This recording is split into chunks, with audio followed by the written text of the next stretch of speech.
That's Mike. News at 9. America के राष्ट्रपति Donald Trump ने जापान में तैनात aircraft carrier USS George Washington पर अमेरिकी सैनिकों को संबोधित किया। उन्होंने सैनिकों से कहा है कि यह राजनीतिक रूप से सही नहीं रहने वाले हैं और यह भी कहा कि अगर अमेरिका जंग में है तो यह जंग जीतेगा। ट्रंप ने कहा, पिछली सरकार से उलट हम राजनीतिक रूप से सही नहीं होंगे। आपको इससे कोई आपत्ति नहीं है, खासतौर पर जब बात अमेरिका की रक्षा की हो। उन्होंने कहा, अगर हम जंग में हैं तो हम जंग जीतेंगे। अमेरिकी राष्ट्रपति डोनाल्ड ट्रंप ने जापान की नई प्रधानमंत्री साने तकाइची से टोक्यो के अकासाका पैलेस में मुलाकात की। इस दौरान ट्रंप ने जापान को अमेरिका का सबसे मजबूत सहयोगी बताया, साथ ही जापान की हर संभव मदद का ऐलान भी किया। But the cherished alliance between the United States and Japan is one of the most remarkable relationships in the entire world. Really, there's never been anything like it. Born out of the ashes of a terrible war, our bond has grown over 8 decades into the beautiful friendship that we have. It's a foundation of peace and security in the Pacific. You see it? Time high. That means we're doing something right. But the cherished alliance between the United States 地域社会との絆。तकाइची हाल ही में Japan की पहली महिला प्रधानमंत्री बनी है। दोनों के बीच बैठक में ट्रेड और सिक्योरिटी के मुद्दे पर बातचीत हुई। तकाइची ने घोषणा की है कि जापान अमेरिका की 250वीं वर्षगांठ के मौके पर अगले साल 250 चेरी के पेड़ भेंट करेगा। साथ ही ट्रंप को अगले साल नोबेल पीस प्राइज के लिए नॉमिनेट भी करेगा।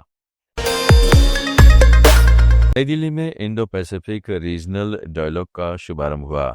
इसमें America, Japan, Australia, France, Indonesia समेत 30 से ज्यादा देशों ने नौसेना प्रमुख और विशेषज्ञ हिस्सा ले रहे हैं। सम्मेलन में 3 दिन तक समुद्री सुरक्षा, ब्लू इकोनॉमी, साइबर खतरे और क्षमता निर्णय पर चर्चा होगी। नौसेना प्रमुख एडमिरल दिनेश के त्रिपाठी ने इसका उद्घाटन किया।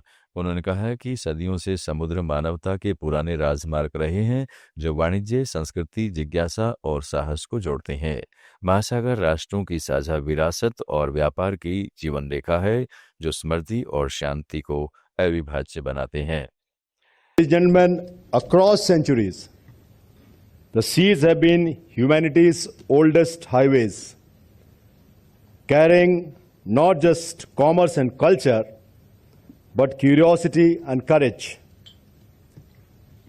From shaping the fortunes of nations to scripting the future of humanity, the seas have always been the truest measure of our shared destiny.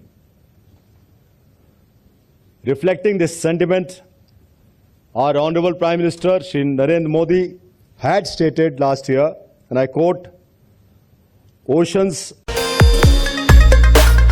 Congress नेता प्रमोद तिवारी ने एसआईआर के दूसरे चरण पर कहा है कि अंबेडकर जी ने जो दिया था सभी नागरिकों को एक वोट का अधिकार, तो उससे छीनने की ये कोशिश है और जब जनता ने इसे ठुकरा दिया तो अभी चुनाव आयोग का सहारा ले रहे हैं। एसआईआर की शुरुआत 12 राज्यों से हुई है। लगभग 51 करोड़ मतदाताओं को एसआईआर के जरिए उनकी वोट छीनने की कोशिश है। आप सुन रहे थे let's mike more than radio. Follow कीजिए हमें हमारे सोशल मीडिया प्लेटफॉर्म्स पर। It's time for news. It's time for more than radio. Presenting the first radio news app, Let's Mic. Let's Mic, a news-based app on your phone where you get to watch and listen news, talk shows, interviews, radio show podcasts. On Let's Mic, you get all relevant information of TV, print, radio, podcast, and digital. Let's Mic talks about every segment of life.